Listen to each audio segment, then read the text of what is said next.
अवधूत चिंतन श्री गुरुदेव दत्त. आपण पुण्यातील वामन प्रकाशन मधील पुस्तकांचे वाचन करीत आहोत. हे वाचन वामनराज प्रकाशनमध्ये परमपूज्य सौ शकाताई आपटे यांनी तरी गा ऐसे करी याबद्दलचं पुस्तक लिहिलेलं आहे आणि त्याचं वाचन आपण करत आहोत.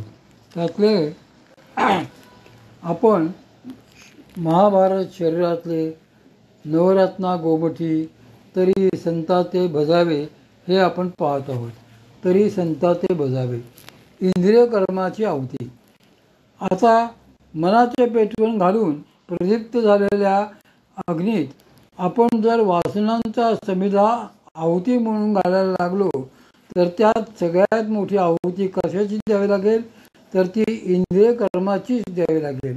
शिवाय ती आहुती देखील प्राणकर्माच्या तुर्वेनेच द्यायला लागेल. तुम्हाला कदाचित वाटेल की म्हणजे मग माणूस मरेल की काय, तर तसे होत नसते.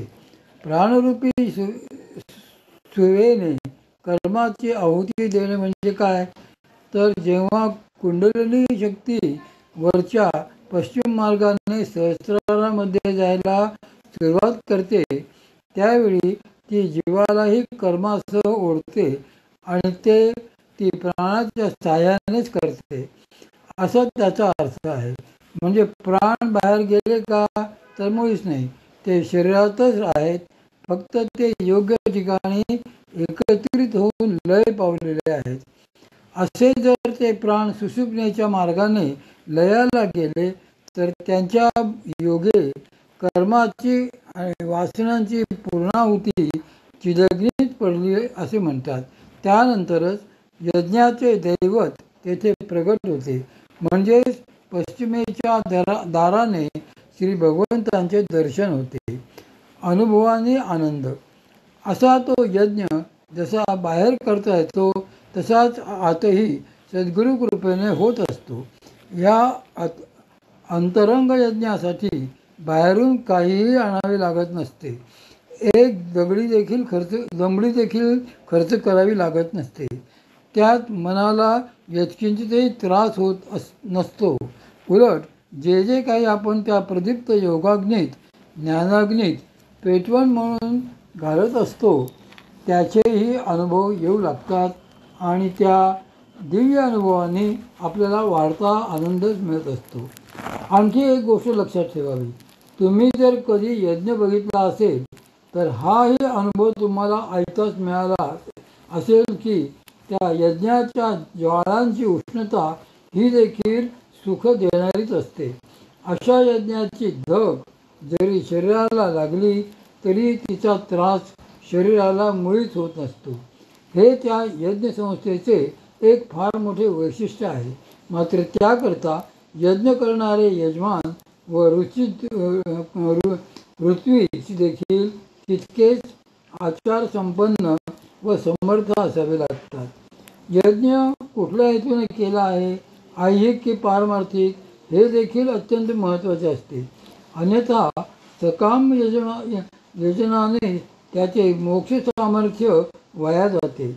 यज्ञ करणारे जर समर्थ सद्गुरू असतील तर मोक्षदायक असा यज्ञ आज देखील करायला जमतो. आता तुम्ही जर यावरही म्हणाल की हे सगळे मान्य आहे पण असा यज्ञ करणे काही आम्हाला जमणार नाही, ती फारच अवघड गोष्ट आहे, तर ठीक आहे. नकार घंटा वाजवणाऱ्यांना परमार्थात सगळेच अशक्य असते. संत हे ज्ञानाचा पुरवठा. आता बघा, अर्जुनालाही असेच वाटत होते की आपल्याला हे सगळे काही जमणार नाही. श्री भगवंत आपल्याला जे काही सांगत आहेत ते सगळे ऐकायला ठीक आहे, पण ते जमणार कसे. श्रीमद भगवद्गीतेचा हा 4थाच अध्याय चाललेला आहे ना. त्यामुळे त्या वेळेपर्यंत अर्जुन तसा द्विधा मनस्थितीत होता आणि शेवटी त्याने तसे श्री भगवंतांना म्हटलेच की देवा, हे काही मला जमायचे नाही. त्याने असे म्हटल्याबरोबर देव म्हणाले, बरोबर आहे, नाहीच जमायचे, कारण मीच जरा अवघड भाषेत बोललो. मात्र आता तेच जरासे सोपे करून सांगणार आहे. जर का हे सहज सोपे आहे असे तुला अनुभवायचे असेल तर मग तुला ते ज्ञान संतांकडून, सद्गुरूंकडून प्राप्त करून घ्यायला हवे. त्यावर अर्जुन म्हणाला, हे ठीक आहे, हे ठीक आहे. कारण संतांकडून, सद्गुरूंकडून जर ज्ञान प्राप्त करून घ्यायचे असेल तर ते त्या मानाने सोपेच असते.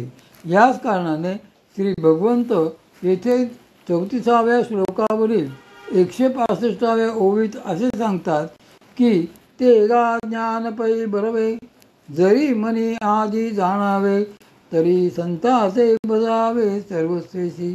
ते म्हणतात की ज्ञानप्राप्तीची इच्छा झाल्यास संतांचे, सद्गुरूंचे भजन सर्वस्वाने करावे. आता पहा, आपल्याला नेमके हेच बिलकुल आवडत नसते, बरोबर आहे की नाही? कारण हल्लीच्या आपल्या लोकशाही स्वातंत्र्याच्या संस्कारांमुळे आपल्याला व्यक्तिपूजा करणे पटत नसते. मग हे संतांचे, सद्गुरूंचे भजन तरी कसे करायचे?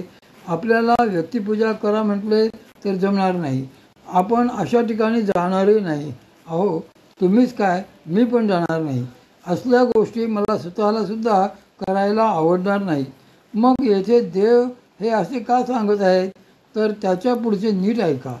जे ज्ञानाचा कुरठा, तेथ सेवा हा दारिवंठा, तो स्वाधीन करीती सुवटा गोळवोनी. गर्वरहित दास्य गरजेचे.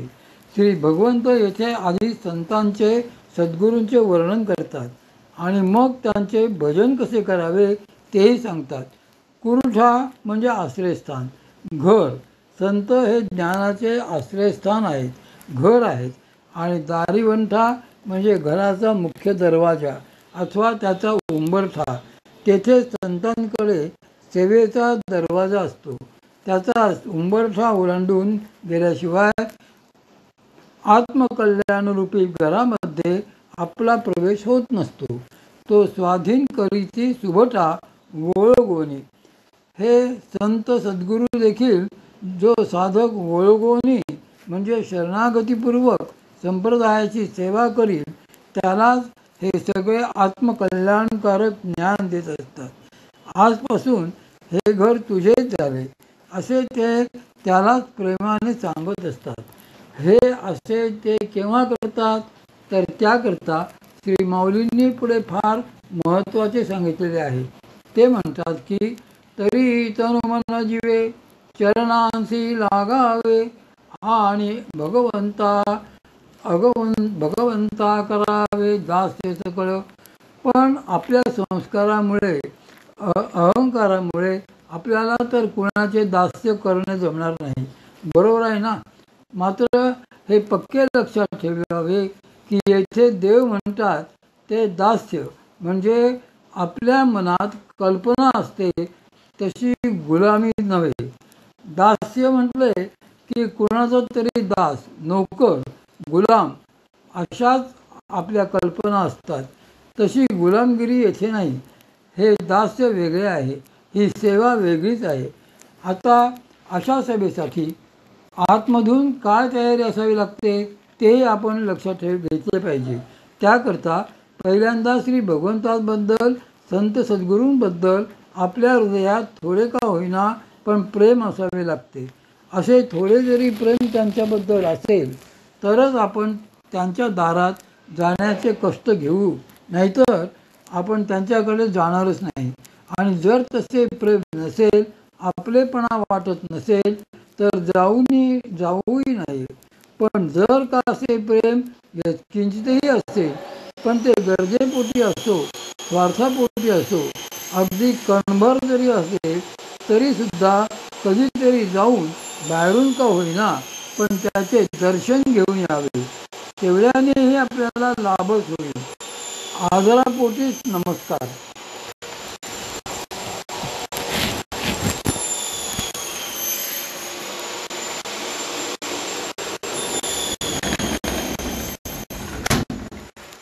आदरापोटीच नमस्कार. माझ्या एका चुलत बहिणीने यजमान स्वतःला पक्के नास्तिक म्हणणारे आहेत. आम्ही दोघी जरी देवळात गेलो तर ते बाहेरच उभे राहायचे. माझा देवावर विश्वास नाही असे ते म्हणायचे. आम्हीही म्हणायचो की नाही विश्वास तर नका येऊ आत. आम्ही त्यांना त्यासाठी कधीच आग्रह केला नाही. नेहमी आम्ही आपल्या दोघीच मंदिरात जाऊन दर्शन घेत असतो. एके दिवशी दर्शन घेऊन आम्ही देवळाच्या बाहेर पडल्यावर माझ्या बहिणीने मला हाक मारली. बघ, म्हणाली. आम्ही दोघी एका खांबाच्या आडून बघत होतो की तिचे यजमान बाहेरूनच चक्क देवांना नमस्कार करत होते. ते बघून मी आश्चर्याने म्हटले, अगं सुलभा, आज असे कसे काय झाले? वसंतरावांनी देवांना नमस्कार कसा काय केला? त्यावर ती देखील नवलाने म्हणाली, हे असे दरवेळी करतात की काय? आपण 4 दिवस ओळीने जरा लक्ष देऊनच बघूया. त्याप्रमाणे पुढचे 4ही दिवस आम्ही बघत होतो की ते खरोखरच रोज बाहेरून श्री भगवंतांना नमस्कार करीत होते. म्हणून न राहून शेवटी मी त्यांना विचारले की वसंतराव, तुम्ही नास्तिक ना, मग देवांना नमस्कार कसा काय करता? त्यावर ते म्हणाले की छे छे, मी असले काही करत नाही. ते ऐकून मी सुलभाला हळूच म्हटले, जाऊ दे ग, आपण नमस्कार करतो हे ते कबूल करत नाही, पण याचा अर्थ असा नाही की त्यांचा देवावर विश्वास नाही. म्हणजे कुठेतरी देवाबद्दल एवढेसे का होईना पण प्रेम मनात असते, आदर असतो आणि म्हणूनच माणसाला त्यांच्यासमोर नतमस्तक व्हावेसे वाटते. थोडे का होईना पण प्रेम असल्याशिवाय देवांच्या दारात जाणे होतच नसते. हेच मूळचे आत असलेले प्रेम जर वाढले तर अंतःकरणात त्या योगेच सेवाभाव उत्पन्न होत असतो. त्याच आदरापोटी दास्यभाव उत्पन्न होत असतो. खरी सेवा अथवा दास्य म्हणजे त्या बदल्यात काहीही घ्यायचे नाही, कसलीही अपेक्षा ठेवायची नाही.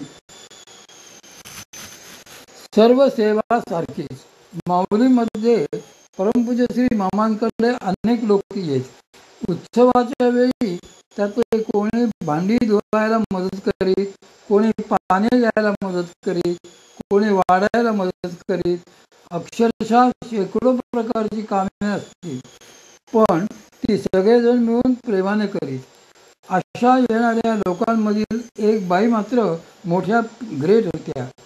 त्या नेहमी परमपूज्य श्री मामांना विचारीत की मामा, मी आज एवढे काय केले, त्याचे पुण्य किती झाले असेल? त्यावर मामा हसून म्हणायचे, झाले असेल पावशेर, पुरे का तेवढे तुला? त्यावर त्या बाई म्हणत, मामा तुम्ही किलोभर का नाही म्हणत? तर मामा म्हणायचे, अगं तू दिवसभर मनापासून काम कर, म्हणजे मग मी किलोभर म्हणेन.